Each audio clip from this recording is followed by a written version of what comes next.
Yo, what's up, guys?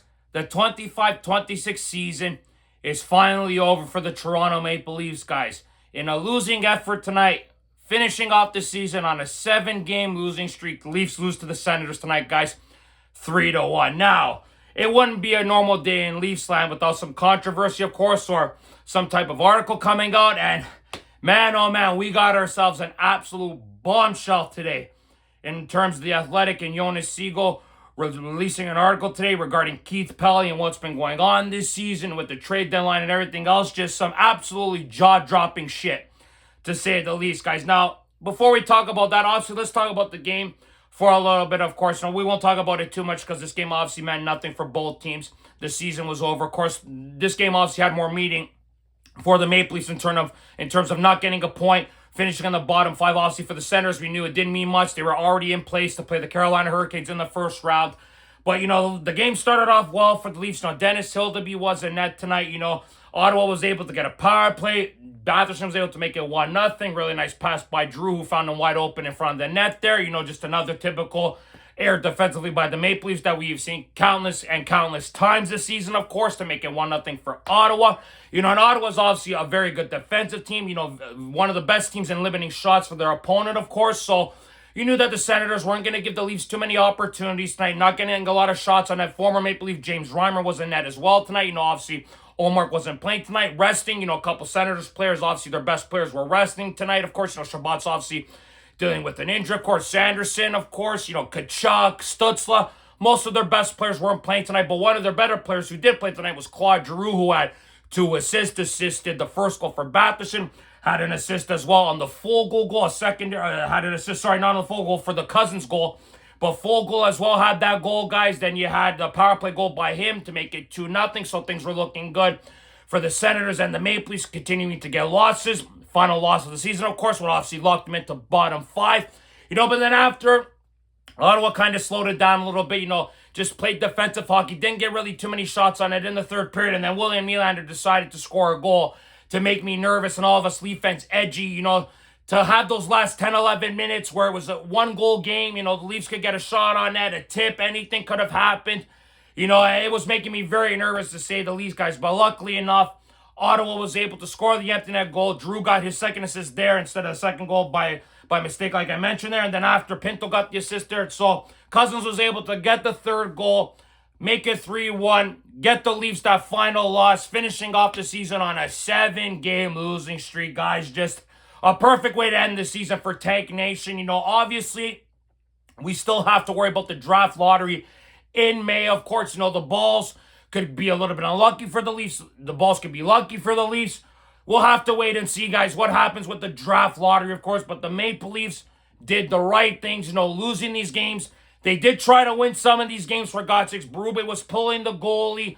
You had these guys trying to win hockey games, really pissing us, a lot of us fans off. Of course, that game the other night against Dallas is a perfect example, just those were the games where you say to yourself, you did need to win hockey games. Luckily enough, the Leafs have been so shit since the post-Olympic break, only having 5 wins, guys, in the post-Olympic break. Like, that is absolutely horrendous. The fewest in the NHL, to say the least. You just see that, and you just say to yourself, yeah, it makes quite a bit of sense as to why the Maple Leafs were just absolutely horrendous after the post-Olympic break. The only guy who was good tonight, really, if you guys ask me, was Dennis Hildeby tonight, getting to start, making 35 saves on 37 shots tonight. Now, and it's going to be interesting seeing what happens with Dennis Hildeby's next year. I don't think next year the Leafs can send him down. He would have to go through waivers, so that's going to be a bit of an interesting topic this offseason. What do the Maple Leafs do? They obviously signed Atramayev to a 3-year extension not that long ago. You got Hildeby,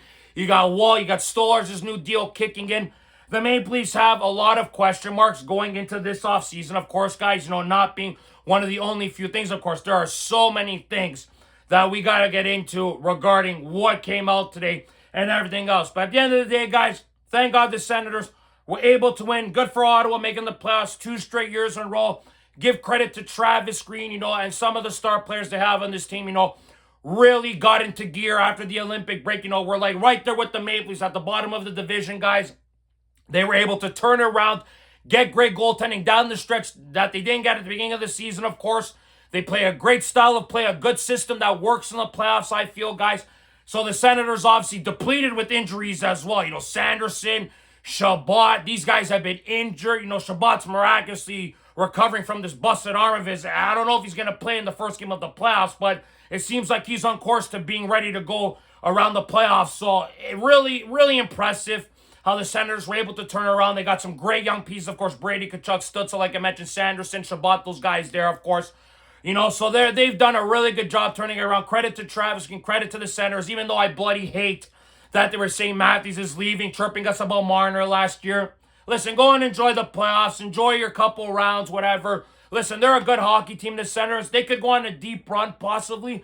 They did us a favor tonight by getting these 2 points tonight. So the Senators can go on, have a good playoff run. The Maple Leafs have other things to prioritize because the Leafs are going in one direction and the Senators are going the opposite, guys. But thank God the Senators won tonight. Leafs don't get any points, and I know loser points. Great to see. Nylander got another goal tonight, for Christ's sakes. I was saying to myself, Willie, for God's sakes, you disappeared for a couple of games, then you wake up the last 3 games. The last thing we needed was for William Nylander to carry the Leafs to a loser point or 2 points tonight. So Cowan got another assist. Quillen got an assist tonight. Cowan really liked how he's played the last few weeks down the stretch, even though this season has been really bad. For a young player like him to gain this experience, learn playing on a top line the last few weeks, the last few months, of course. Cowan has really improved as a player, of course. Obviously, has some things just to learn. Of course, took a bad penalty in the offensive zone tonight. Those are the type of things where I say to myself, those are the things he has to learn. But other than that, like what this kid's doing with the Maple Leafs, guys. And I think next year, Easton Cowan will have a major role in the Maple Leafs next year for this team, guys. Quillen's a nice young player. I like Hames. So who knows what happens with those guys going into next year. Obviously, at training camp, maybe these guys end up making the team. There's a lot of question marks going into next season, guys. I think we can all agree on that. Now, forget about the rest of this hockey game. We could all agree this game meant bloody nothing. Of course, this game is over with now. Thank God the regular season is over with. But of course, like I said, it wouldn't be a normal day in Leaf Nation without some crazy news coming out or a bloody article coming out about upper management and everything else. And my God, what I woke up to this morning regarding Keith Pelly and what happened at the deadline. That article by Jonas Siegel today, man. Holy bloody shit, man. It was freaking concerning, to say the least. This is genuinely concerning, what I read today regarding Keith Pelly. Now, of course, let's get into it first with the trade deadline. So, one of the things that come out is Keith Pelly didn't come empty-handed, came in with notes, with trade possibilities for staff members, they were generated by large language models and artificial intelligence, tools that have become increasingly influential at the top of MLSE, but hadn't been part of the usual. Now, if Keith Pelly and the Toronto Maple Leafs organization want to use AI for certain things, go right a bloody head. I have no issue with that. What I have an issue with is using AI to make trades. Like, are you bloody freaking kidding me? Now, Keith Pelly better get his shit on straight quickly. Because if this shit continues to fly into next season, I'm telling you right now, there is going to be a lot of people pissed off. This is unacceptable if you ask me. Using AI to generate trades, for Christ's sakes, like, this is ridiculous. Like, come on, man. Like, I get this bloody man went out there and said, we're going to be more analytic driven, all that other nonsense. That's fine and dandy. But you need legitimate hockey minds around to be making these type of trades, have that type of influence. I've been in that part of the NHL world, of course, making the trades, talking to people, and that's another thing as well. NHL teams and general managers were not taking the Maple Leafs seriously when it came to talking to them. It seemed like GMs were criticizing the Maple Leafs for kicking tires instead of engaging in actual trade conversations. To see what I saw here regarding that stuff, it says here that the Maple Leafs, had only 30 minutes ago, Treliving emailed 31 other GMs informing they were moving Lawton. Pelly would later tell MLSE staff in his weekly Pelly page internal newsletter that the team hadn't drawn any offers on either McMahon or Lawton with just 15 minutes until the 3 p.m. deadline. Like, my God, man. My God. What an absolute mess that the shit I'm reading right now. So Keith Pelly, if you guys ask me, flat out lied to us fans and the media and everything else, saying that he had no hand in the trade deadline, was just an observer, was just in the room. All bullshit. Clearly all bullshit. He clearly didn't trust Treliving. Clearly didn't like what he saw with the brass and how things were working out with him. This is just absolutely scathing shit. Seeing Keith Pelley saying the stuff that he did, that I had nothing to do with it. And then we come to find out that he was involved at the war room and everything else at the trade deadline. Inexcusable, man. This guy here better hire the right people and step the hell aside. Because I'm telling you right now, I do not need to be having a corporate guy who knows fuck all about hockey, talking at news conferences, talking about other players' prospects and about how we're not here to sell jerseys and all that shit. I don't want to hear him talk anymore. That's enough. And then this other stuff here. Player discounts are real sports, went from 50 to 30%. Marley's players were required to bus instead of flying more. Leafs were charging $950 for young fans to wave the flag at center ice. These are the type of things that are unnecessary. We are the richest hockey team in the bloody freaking world. Keith Pelley and Rogers need to understand that. Get your head out of your bloody asses. We don't need to be penny pitching here. This is the Maple Leafs, for Christ's sakes. A team hasn't won since '67. We want to penny pitch now and pretend like, we can penny pinch. We have the right to penny pinch because we haven't won, and we could do certain things with people's jobs and all that other shit. No, I'm sorry, man. This guy here, Keith Pelley, he better hire the right GM. He better hire a president as well and step the hell aside. I'm hearing some things about Mike Gillis being in here for a third interview, shit like that. Fine. If you want to hire him as president, go ahead. But you better hire a smart guy like Sonny Menta, somebody like that. Because I'm telling you guys right now, this shit here cannot fly next season. They can't allow it. Okay? With him saying that they're going to retool instead of rebuilding. If this team here has a season similar to next year, the Leafs are in big trouble, guys, to say the least, honestly. And then on top of it all, if you're not able to hire the right head coach, get rid of a guy like Morgan Riley, per se, change a little bit of the culture of whatever you can get rid of, whoever you can get rid of. Get rid of these bad contracts, bad players if you can. There's a lot of things that needs to happen this offseason. And Keith Pelley is unfortunately at the forefront of it. Clearly, he's concerned about certain things that happen behind, with the organization. Of course, clearly Rogers is telling him to do certain things, and he's doing it. But it clearly isn't to the benefit of the hockey team. If anything, he's hurting the franchise more. You have employees saying, yeah, Keith came in here and changed a lot of shit. Well, there you go.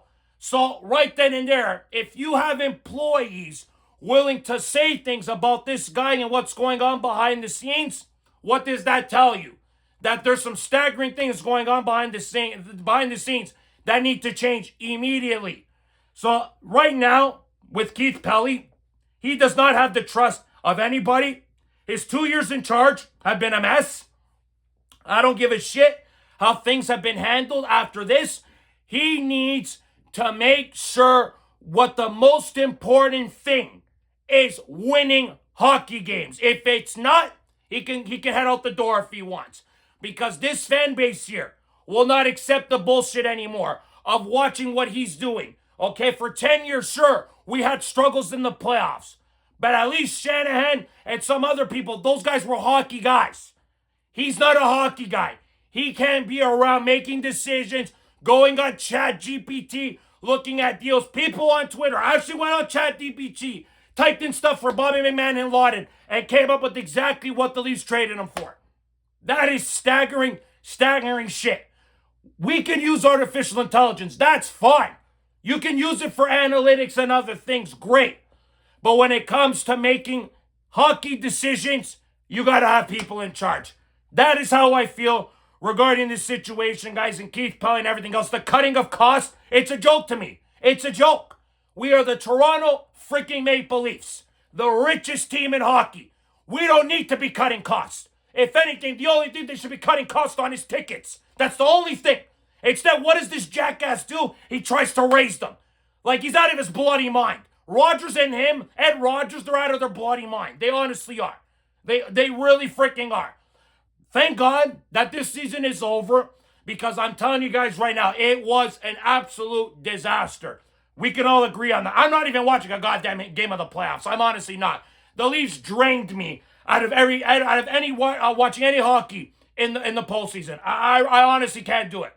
They have a big offseason, probably the biggest offseason in 10 years coming up. You got the draft lottery in May. If you are able to get lucky by the grace of God that you're able to get a top 5 pick and alleviate the stupidity of Brad Treliving, who wanted to trade Matthew Nice for 2 first-round picks to try to save his job. That's the only thing I'll give Keith Pelly on, is firing that idiot. After having internal meetings with certain people, he saw the direction that the team was going in and he knew Brad Treliving ain't the guy. That's the only thing I'll give him credit on. But now, everything falls on him.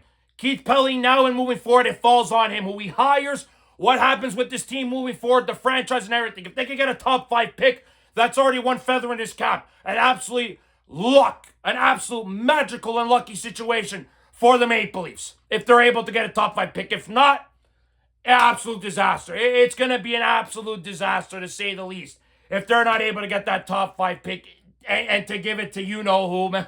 I don't even want to say their name because it just disgusts me to know that if they don't get a top 5 pick, that bloody hockey team is going to get even better after having a 100-point season. I don't even want to get into it, guys. But I'm telling you guys right now, I am so glad that this season is over. I am so glad that this iteration of the Maple Leafs is done. Going to be interesting to see what happens in the clean-out day tomorrow, guys, for the locker room clean-out. Can't wait to hear what Austin says. Probably going to say the same old shit, though. You know, same with everybody else. All the same old cliches. Wasn't good enough, failure. Yada, yada, yada. We all know what's going to happen, guys. But this is going to be a massive offseason, to say the least, guys. An intriguing offseason. Who can they get rid of? Who can they add? Who are they going to hire as coach, GM, maybe president? It's all up in the air, guys, to say the least. But all I can say is that thank God this season is over once again, guys. But I also just want to say that anybody that watched, liked, and subscribed, thank you very much from the bottom of my heart.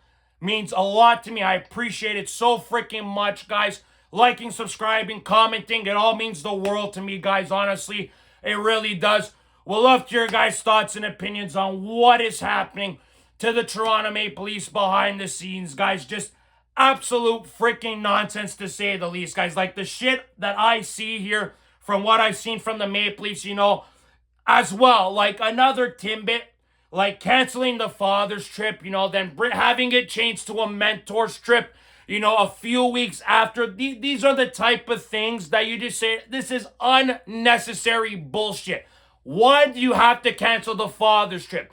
Why do you have to have the mentor's trip later on in the season? And then Pelly denying it, say it wasn't for financial reasons and all this shit. Like, it's just really staggering to me how things have been going for this team the last couple of years. You know, even the last 10 years, it's been an absolute headache. At least they had regular season success. The playoffs was just another disaster and another animal in itself. But the stuff that we see here with Keith Pelly, with the upgrading in prices, you know, the deduction, you know, of taking away player discounts, the canceling of trips, you know, being involved in the room, using AI, suggesting trades with the AI.